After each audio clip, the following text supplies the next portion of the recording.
Hello dear students, welcome back e-classes of Computer of Standard 12th. Let's start our next topic, messaging of chapter number 6. Object oriented programming as a programming paradigm is based on objects. Objects are a representation of real world and objects communicate with each other via messages.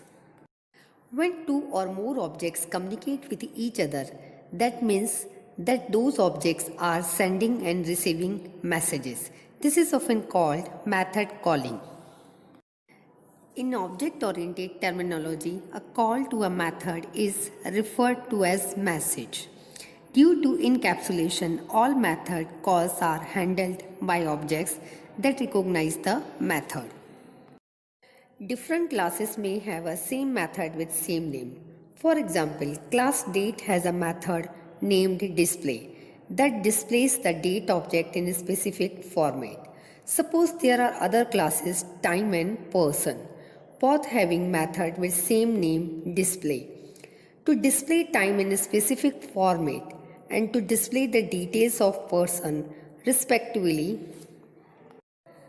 when method display is invoked means calling a method. In the program, how to know which method is to be executed? This is determined using the object that invokes the method. For example, if display is called by an object of a person class, it executes the display method defined in a person class. Next topic is polymorphism. The word polymorphism is formed from two words, poly and morph, where poly means many and morph means forms. So polymorphism means many forms. There may be different forms of single method or operation. We can define polymorphism as the ability of an operator and function to take multiple forms is known as polymorphism. Example, we can draw shape of triangle, rectangle and circle. Real life example of polymorphism is suppose if you are in market at that time you behave like a customer. When you are in bus that time you are passenger. If you are in classroom that time you behave like a student. When you at your home at that time you behave like a son or daughter. Here one person have different behaviors. Polymorphism is achieved using two types of overloading. First one, function or method overloading, and second one, operator overloading. Object-oriented programming allows defining more than one method having same name but different signatures in a single class. This feature is known as function or method overloading. Next one is a operator overloading. Object-oriented programming also allows writing expression using operators on objects. The plus operator behaves differently with different data types. With integers, it adds the two numbers and with a string, it joins two strings.